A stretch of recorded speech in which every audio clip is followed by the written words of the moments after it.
I don't know if I should even be telling this. Some things, once spoken out loud, they become real again.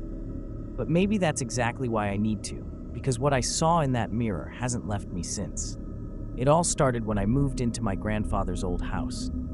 The place had been empty for years, dust thick enough to coat your skin, air stale like something long forgotten. I told myself it was just temporary, just until I found something better.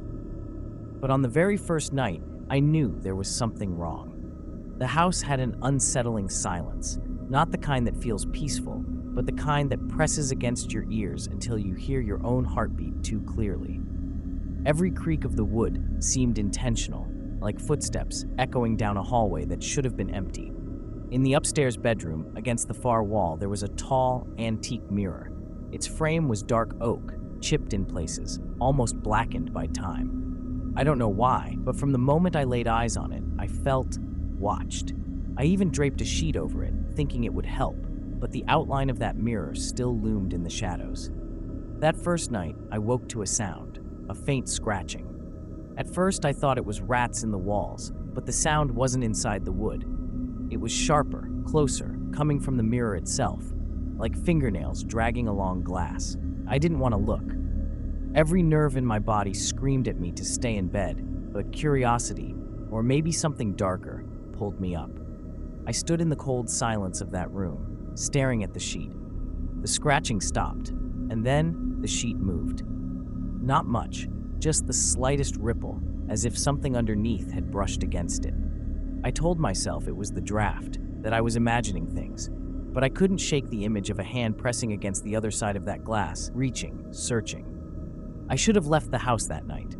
I should have listened to the weight in my chest, that primal instinct telling me I wasn't alone. But instead, I told myself I was tired, that fear was twisting the ordinary into something sinister.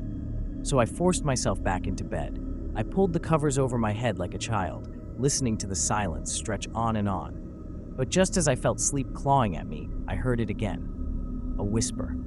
Low, distorted, impossible to mistake for the wind. It came from the corner of the room, from behind that sheet, and though I couldn't make out the words, I felt them inside me, like a breath against my ear.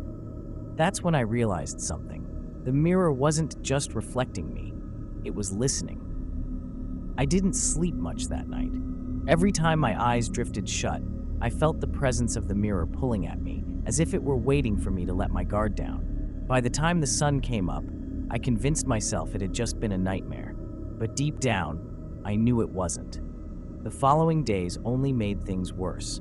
Little things started happening. I'd catch glimpses of movement in the glass, shadows that didn't belong to me, shapes shifting in the background of the reflection. At first, I thought it was just the dim lighting or my imagination, but then I noticed something undeniable.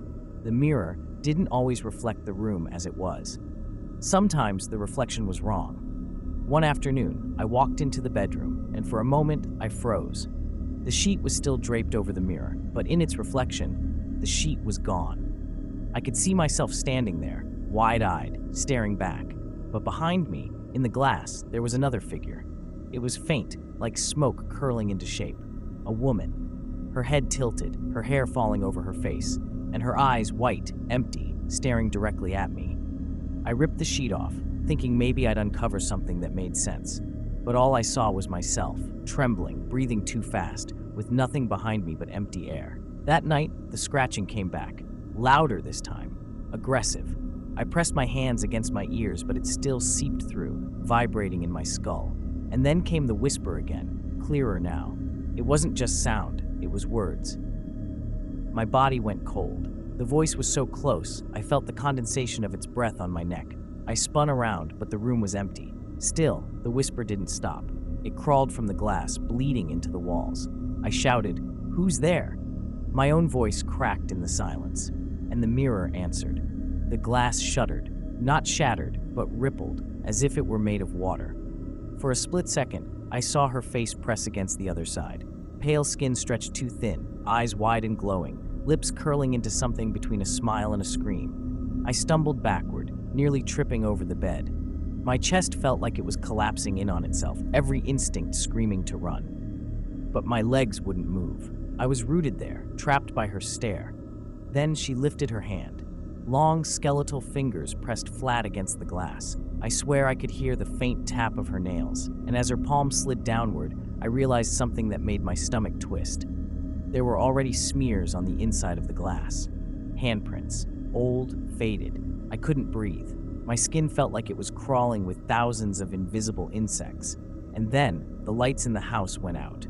The room drowned in blackness. I couldn't see her anymore, but I knew, God, I knew, she was still there. Closer now.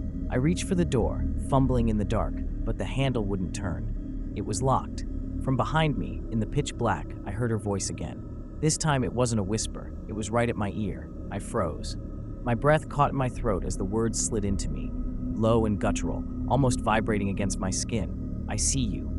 I spun, desperate to escape, but there was nothing, just blackness so thick it swallowed the room. My hands scraped along the wall, searching for the switch, the door, anything that would anchor me to reality.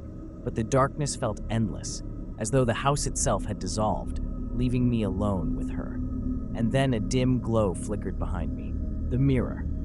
Even in the dark, it pulsed faintly, casting a sickly green light. I turned toward it against my will, my body trembling, my stomach twisting, but I couldn't stop myself. Something inside me, some invisible string, was pulling me closer. She was there. The woman, not just a shadow anymore, but fully formed.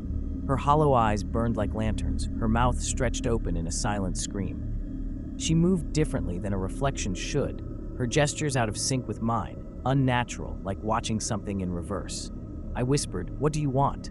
My voice cracked. Her lips moved, slowly, deliberately. And though no sound came out, I understood. She wanted me. The glass began to bulge outward, stretching like skin. I staggered back, but the floor seemed to tilt toward her, pulling me in. My heart hammered so violently it hurt, my chest aching with every beat. Then her hand broke through.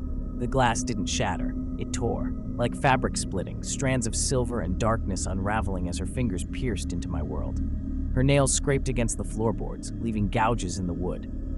I screamed, slammed my body against the door, clawed at the handle, but it wouldn't budge. Behind me, the sound of cracking glass filled the air, sharp and relentless. I could hear her crawling through. Her breath hit the back of my neck. I turned, just for a second, and saw her head emerging. Skin stretched tight, her jaw unhinged wider than it should, a grotesque parody of a face. And in that moment, something broke inside me. I didn't fight anymore. The cold seized me as her hand wrapped around my wrist. The sensation was unlike anything I've ever felt. Freezing, yes, but deeper, like her touch seeped through my veins, draining the warmth from my blood. She pulled, and I felt my body tilt forward, my reflection aligning with hers. The last thing I saw before the darkness swallowed me was my own face in the mirror, except it wasn't me. My eyes glowed white. My mouth was twisted into her smile, and then silence. When I woke, it was morning. The lights worked again. The door opened with ease. The mirror stood against the wall, still and ordinary, reflecting nothing but the empty room. I told myself it was a nightmare. I tried to believe it. But every night since then, when the house goes quiet, I hear the scratching return. Sometimes when I look into the mirror, my reflection doesn't move with me. It waits, smiling. I don't think I escaped. I think she let me out. Subscribe to Horror Story Bar.